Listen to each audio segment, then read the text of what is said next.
السلام عليكم ورحمة الله وبركاته. إن الحمد لله نحمده ونستعينه ونستغفره، نعوذ بالله من شرور أنفسنا وسيئات أعمالنا، من يهده الله فلا مضل له ومن يضلل فلا هادي له، وأشهد أن لا إله إلا الله وحده لا شريك له، وأشهد أن محمدا عبده ورسوله. يا أيها الذين آمنوا اتقوا الله حق تقاته ولا تموتن إلا وأنتم مسلمون. يا أيها الناس اتقوا ربكم الذي خلقكم من نفس واحدة وخلق منها زوجها وبث منهما رجالا كثيرا ونساء، واتقوا الله الذي تساءلون به والأرحام إن الله كان عليكم رقيبا. يا أيها الذين آمنوا اتقوا الله وقولوا قولا سديدا يصلح لكم أعمالكم ويغفر لكم ذنوبكم، ومن يطع الله ورسوله فقد فاز فوزا عظيما.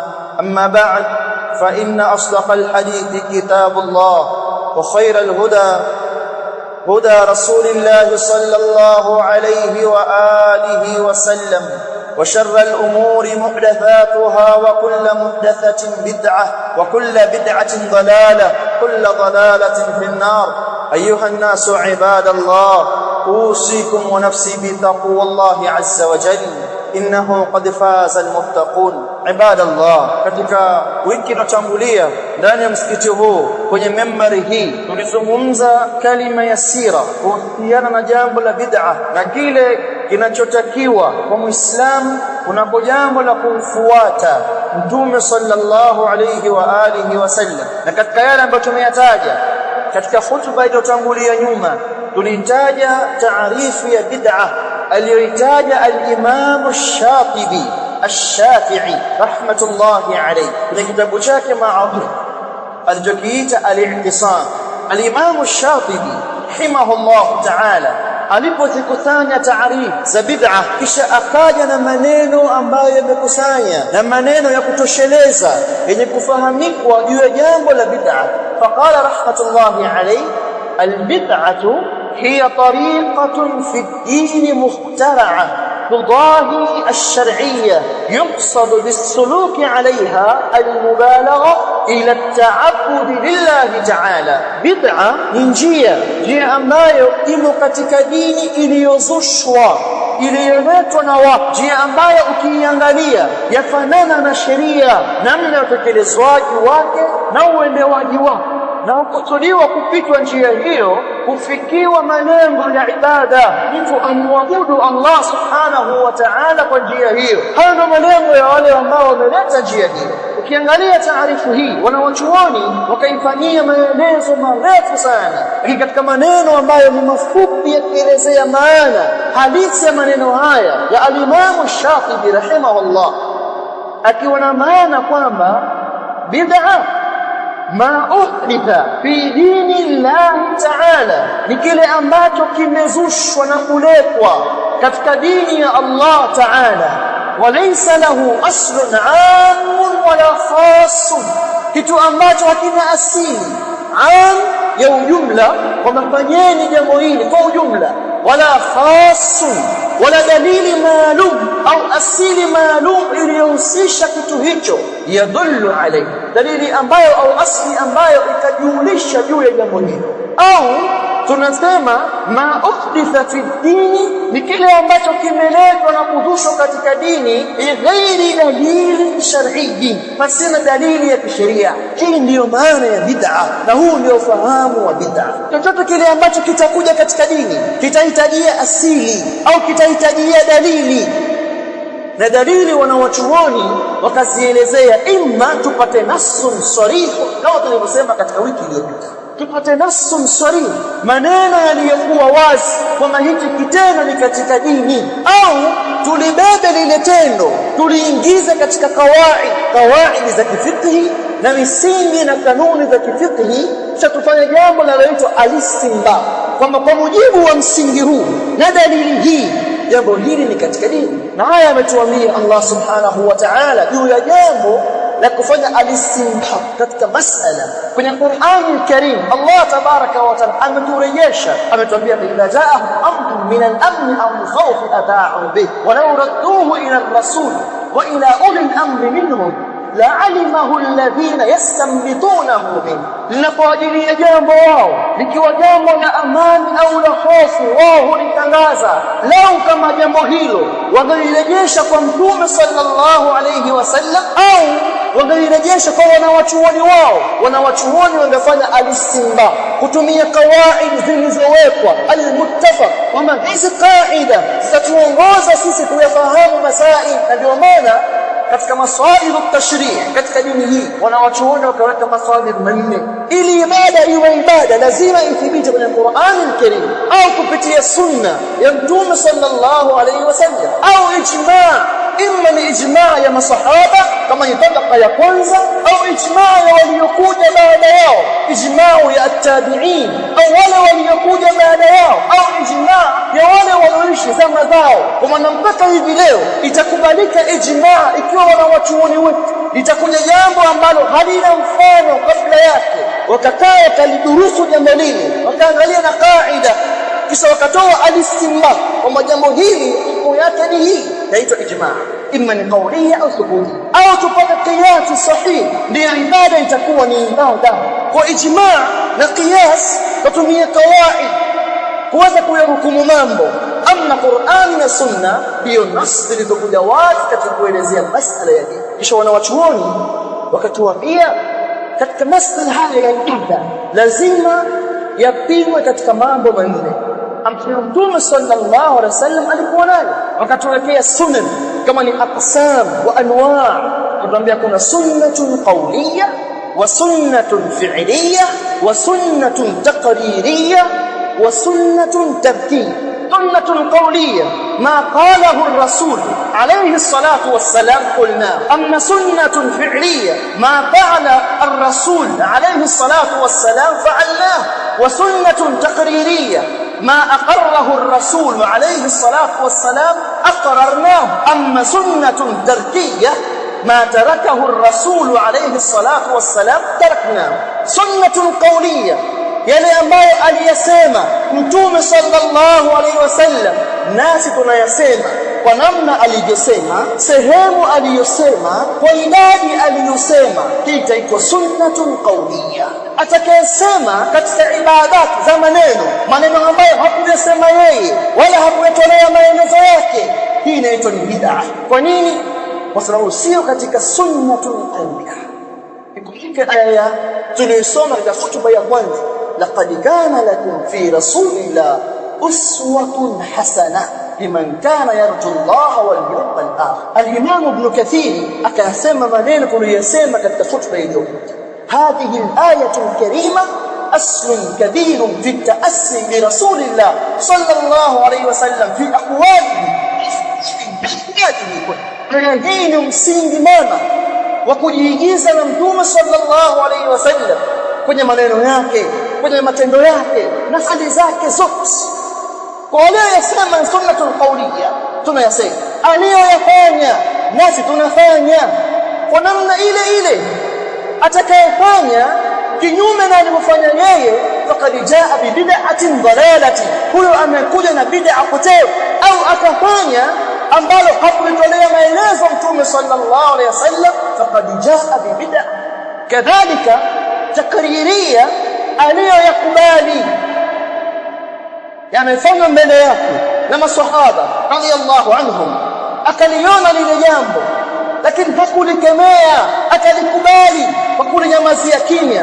Mfano wa maneno ya Ibn Umar radiyallahu anhuma aliposema kama wakati wa Mtume sallallahu alayhi wasallam ilikuwa sisi tunahesabu bora wa masahaba tukimtaja Abu Bakar thumma Umar thumma Uthman, na Mtume sallallahu alayhi wasallam hakuwakemea, alinyamaza kimya kuonesha kwamba wao walikuwa katika usawa, na mengineyo katika yale aliyofanya mbele yake akakubali. Ni takriri.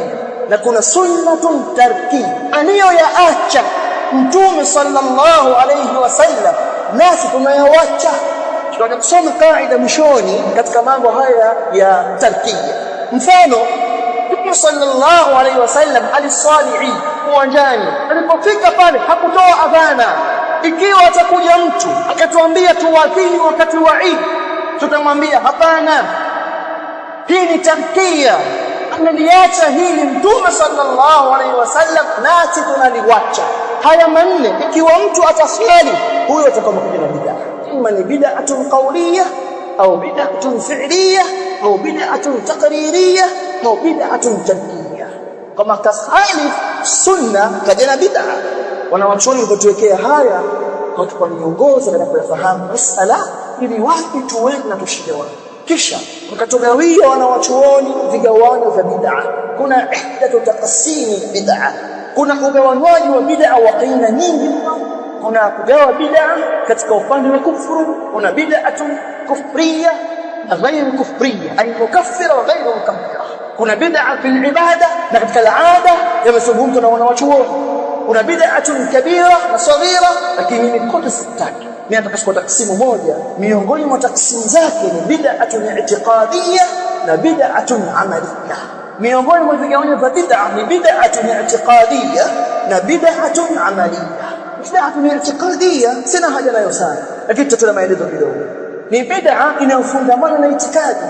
Itikadi ni kile ambacho unakiamini wewe katika arkanul imani sita: al-imanu billahi wa malaikatihi wa kutubihi wa rusulihi wal yawmil akhir wa bil qadari khairihi wa sharrihi. Hizi imani sita ni i'tiqad. Ikapatikana bid'a i'tiqadiyya, watu wakazusha ndani ya itikadi. Wakati wa Mtume sallallahu alayhi wasallam, yeye na masahaba zake, kulikuwa na yale ambayo wao walikuwa wakiamini. Kadha wakati wa Abu Bakr radhiyallahu anhu, na waliokuja katika makhalifa wakati wa Ali ibn Abi Talib radhiyallahu anhu, hapo pakaanza kuasisiwa fikra chafu. Na asili yake ilikuwa wakati wa Uthman, vuguvugu lilianza na bwana mmoja akiitwa Abdullah ibn Saba al-Yahudi. Huyu bwana alipoingia Madina kwa sura kwamba yeye amesilimu, akafanya uzuri Uislamu wake, kila mmoja akavutikwa na Uislamu wake, akaanza kutia choko katika safu za Waislamu dhidi ya Uthman ibn Affan radhiyallahu anhu. Bid'a zikaanzia hapo za i'tiqad, pakazuka bid'a ya Khawarij. Uthman ibn Affan akauawa kwa sababu ya bid'a zilizoletwa na Wayahudi, na Waislamu wakati huo wakiwa ni wengi. Uislamu umetandaa sehemu nyingi, sio wote ni wasomi wa dini waliokuwa wabobezi. Kuna wale ambao ni hudathaul ahd, walioingia Uislamu hali ya kuwa ni wapya, wakabebwa na fikra chafu. Bila kitu ni i'tiqadiyya ikaanzia wakati wa Uthman, akawa Uthman radhiyallahu. Ali ibn Abi Talib akitawazwa kwamba yeye ndiyo mrithi wa kiti cha ukhalifa. Tayari umma umejigawa makundi. Kuna watu wakakaa upande mwingine wakajitenga huko Nahrawan, wakimpinga Ali ibn Abi Talib juu ya ukhalifa wake na wakiitakidi kwamba Ali ni kafir, na wale waliomsapoti Ali ni kufar na damu zao ni halali. Hao walipokijiita Waislamu wamejitenga kwa sura ya dini, walikuwa ni chungu ya bid'a zikaendelea. Kwa hiyo bid'a za moja ni Khawarij, lakini itikadi. Wakati huu wa Ali ibn Abi Talib pakasuka bid'a ya ar-Rafidha Shia, ambaye huyu bwana Abdullah ibn Saba al-Yahudi ndiye aliyekuja tena akaanza choko za bid'a hii na waita Waislamu juu ya itikadi mbaya na chafu ya kumuinua daraja Ali ibn Abi Talib radhiyallahu anhu, kufikia kumwambia anta huwa Ali ibn Abi Talib. Haya maneno akatakia athari tafsiri yake, ana hu man hu anta rabbuna, kamwita Mola Ali ibn Abi Talib. Na ndio maana Ali radhiyallahu anhu akachimba mahandasi kawachoma moto, kimwita bwana mmoja kama miongoni mwa vijana wake, akiwabeba akawaingiza katika moto. Kwa nini? Jambo lilipolibadilisha. Bid'a itiqadiyya ikaanzia hapa, na bid'a za qadariya zikaja, nyingine za jahmiya na nyinginezo zikaja nyingi katika bid'a. Ukirejea kitabu Al-Arsh cha Imam Al-Dhahabi ametaja huko, si upande ambao ndio kusomea. Qul ma tasma'un wastaghfirullah. Alhamdulillah, salatu wassalamu ala rasulillah wa ala alihi wa sahbihi man wala. Hii taqsimu ya bid'a عند أهل العلم: بدعة اعتقادية، بدعة اعتقاد، نكون بدعة عملية. ni bid'a ya matendo ambayo hiyo sasa imetangaa sehemu kubwa ya miji ya Waislamu, tena miji yote ya Waislamu. Na bid'a hii iliasisiwa mwanzoni katika wakati wa hadithi zilipokuwa zikichafuliwa, wakati wa fitna ya ghazwat Siffin baina ya Ali bin Abi Talib na Muawiya bin Abi Sufyan. Huma ile fitna tokezea baina yao ambao wanawachuoni wameizungumza kwa mapana yake, ikawa wote wawili hawa ni masahaba. Ali bin Abi Talib ni sahabi ibn ammi Rasulullah sallallahu alaihi wasallam, na Muawiya bin Abi Sufyan khamma mjomba wa umma huu, kwa kuwa dada yake aliolewa na Mtume sallallahu alaihi wasallam, katika wabora wa masahaba. Wale walio chini yao ambao lengo lao kuharibu Uislamu wakatengeneza hadithi dhaifu nyingi, imma fatarjibu au targhib, yakaletwa mambo mengi sana, mpaka baadaye wakati wa khilafa ya Umar bin Abdul Aziz akaweka misingi ya kuchuja hadithi, lakini jambo lilipoteza mshahidi. Bid'atun amaliya ni bid'a ya kimatendo ambayo watu wengi sasa wameingia katika bid'a hii ya kimatendo. Wanaochuona katuwekea misingi na kanuni ambazo sisi tunatakiwa tuzipate. Nimenukuu baadhi ya misingi ambayo wanawachuoni wameandika. Kitabu kinaitwa Qawaidu Ma'rifati Bid'a, ameandika mwandishi misingi isiyopungua 30 na kitu kwa kuifahamu bid'a ni nini na sunna ni nini.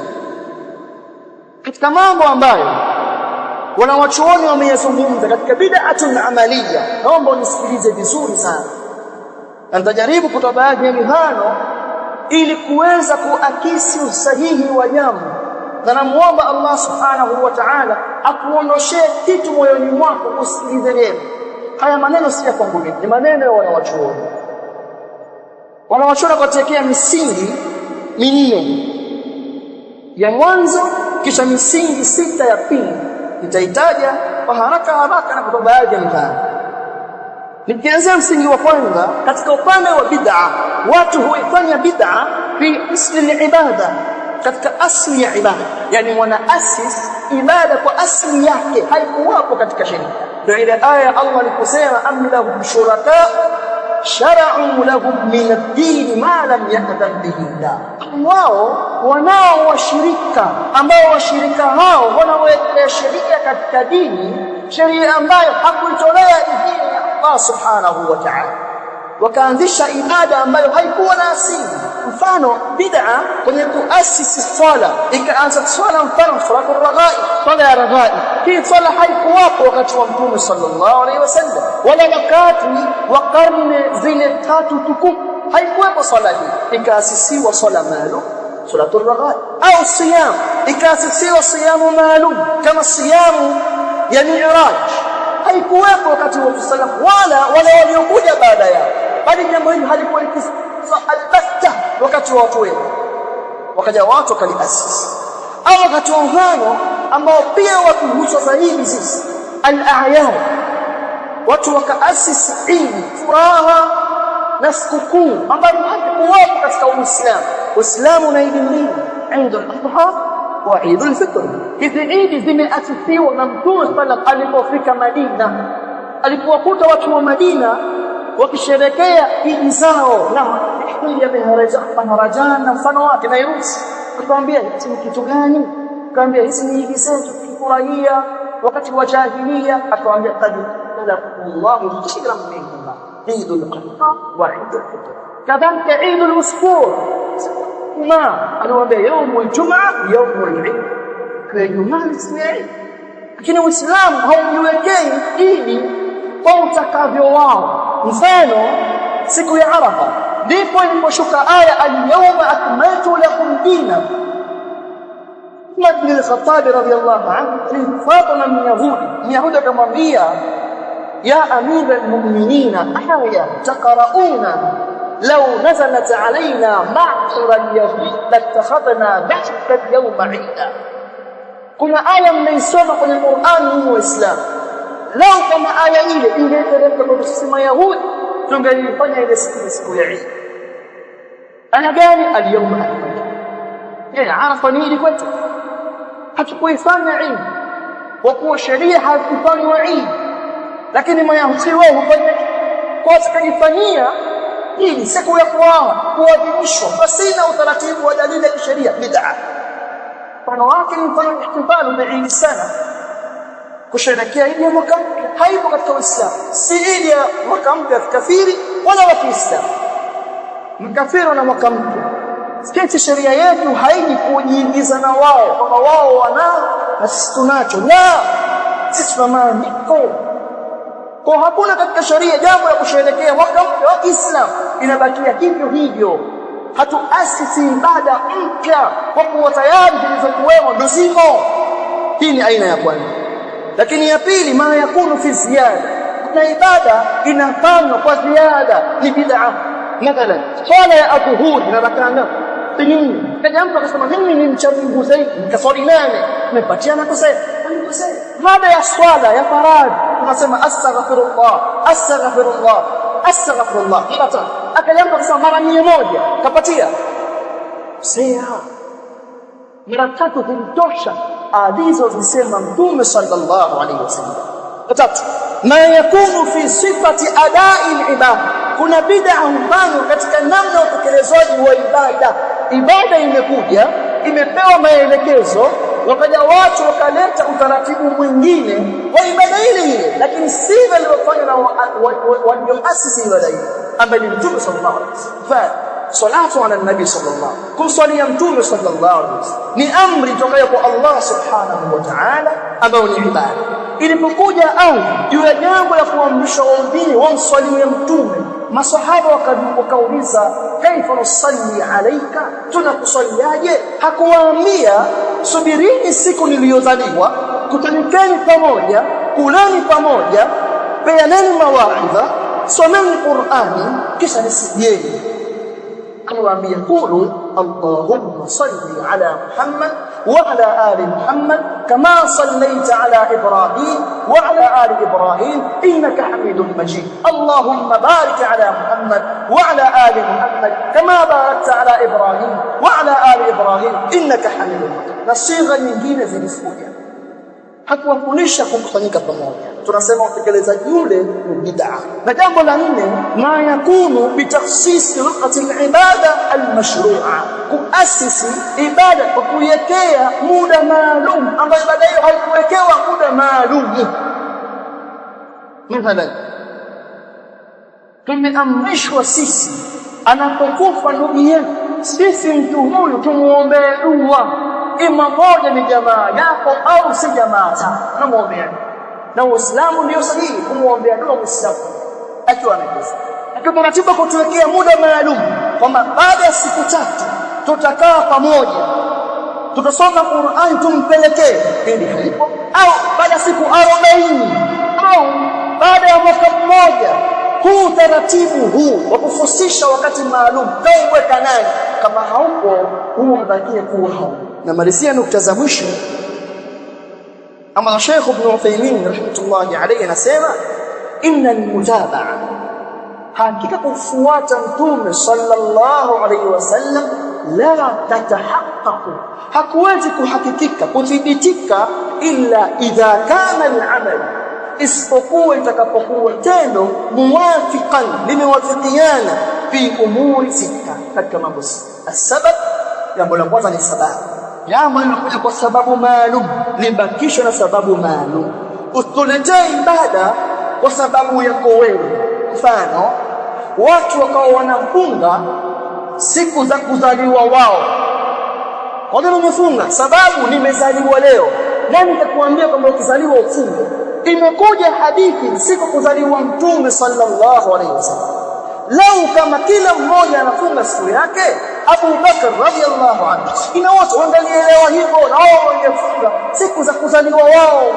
Lakini wao hawakufunga, walifahamu kwamba sunna kuhusishwa siku kuzaliwa mtu peke yake na si nyingine. Kwa vile sababu hii kwamba mimi nimezaliwa leo nafunga, bid'a al-jinsu, jinsi ya ile ibada, jinsi ilivyokuja tekelezwa vile vile, usitekeleze kinyume na jinsi hiyo. Mfano, hapa nyuma tulichinja Eid al-Adha, sawa? Sheria imeruhusu aina kadhaa ya wanyama wachinjwaji: ngamia, ng'ombe, mbuzi na kondoo. wao ukasema nachinja farasi halali kwa sheria au halali farasi halali kwa sheria na ni gharama kubwa farasi mimi nachinja farasi Yesu unaileta sio nachinja mimi mpaka mzinga mbuni au yana urefu na ng'ombe kwa maana nafaa kuchunga hapana hii jinsi unaileta sio ambayo ilikuja katika sheria itabakia ile jinsi al-qadr wala tatu ni al-qadr idadi iliyokuja ibakishwe pale usilete ziada ya idadi wala upungufu wa idadi na mfano wake unaotoka katika jambo la istighfar baada ya swala ya ni tatu usizidishwe idadi yake tunafunga sisi Shawwali siku 6 mnafunga 10 naongeza 4 za ziada bana ni siku Shawwali imekuja idadi ya siku 6 alkaifia namna ya kutekelezwa ilivyoletwa ndio hivyo uliambiwa ukifika Dhulhulayfa hata utahirimia haji sema unahirimia kabla ya Dhulhulayfa umepatiwa umekosea utaratibu ni pale ulipofundishwa utaratibu ule namna ile leta vile idadi ya swala na mfano wake az-zaman muda kadhalika ibada iliyokuja na muda maalum kisha muda huu usilete nje ya muda wake huwezi ukatoka hapa mwezi wa Safar ikapakizana kwenye ndege mnaenda haji mwezi wa Safar Kaaba ipo au haipo Kaaba ipo Arafa inaondoka ipo Safa na Marwa zipo maji ya Zamzam yapo manasiki zote jamarati zipo manasiki yote yapo tunaweza kutekeleza sawa yako utaratibu sio huo na muda sio huo muda uliowekwa ni muda huu Dhulhijja tarehe 8 ndio watu wanaanza manasikul hajj manielewa kwa hiyo zamani ibakie pale kadhalika al-makan sehemu ibada iliyokuwa sehemu maalum ibakishwe hapo mathalan al-hajj wakati wa hija aliyehirimia tamattu anatakiwa siku ya 10 achinje al-hajj kichinjwa kile kichinjwa hakichinjwi nje ya Makka wakasema na kwenda kuchinja Madina al-hajj wangu inachinja Madina hapana al-makan sehemu ni pale Makka ichinjwe damu ile ya mambo ya Makka sio sehemu nyingine nanielewa al-makan haya mambo 6 wanawachuoni wameyataja kaida ambayo wao wakenda nayo wanasema idha taraka ar-rasul alayhi salatu wassalam fi'la ibada atakapoacha mtume sallallahu alayhi wasallam kufanya ibada min al-ibada katika ibada na kauni mujibuha wa sababuha al-muqtada laha qa'iman thabit pamoja na kwamba ameacha ibada lakini kuna jambo la wajibisha ipo sababu ya kufanya kwake ipo ibada hiyo inahukumiwa ifanywe lakini vile vile walmani'u minha muntahiya na kizuizi hakipo akakiacha hakufanya hicho sallallahu manifahamu kitendo kakiwacha sababu ya kufanya ilikuwepo wala hakuna kizuizi lakini akaacha tu basi kuacha kwake ndio sunna na kufanya kwake ni bid'a wakati wa Mtume sallallahu alaihi wasallam miaka iliyobadilika mwaka wa kwanza ulianza mwaka alipohama kutoka Makka kuja Madina kwa kila mwaka ukizunguka inakuwa mwaka je kulikuwa na kizuizi asherehekee pakuwe je hapo kutakana kusherehekea panatakikana labda ni alama ina kusherehekea kwani na kusherehekea haimo katika hilo atakayekuja sasa akafanya amekuja kwa kuwa hakuwa kikimzuia yeye kufanya na yale ambayo alimzuia kuyafanya yakifanywa baada yake sio bid'a mfano somo la kusomesha nahwu tunakusomesha watu nahwu hapakuwa sababu watu walikuwa wanaifahamu lakini baadaye sababu ilikuja sema nifahamu lakini jambo kusherehekea mwaka mpya sababu ilikuwepo hakuna kizuizi lakini hakufanya tu alisahau la sio dini rejea kitabu qawaidu ma'rifati bid'a utayafahamu katika hayo نسأل الله السلامة والعافية. ربنا تقبل منا إنك أنت السميع العليم وتب علينا إنك أنت التواب الرحيم.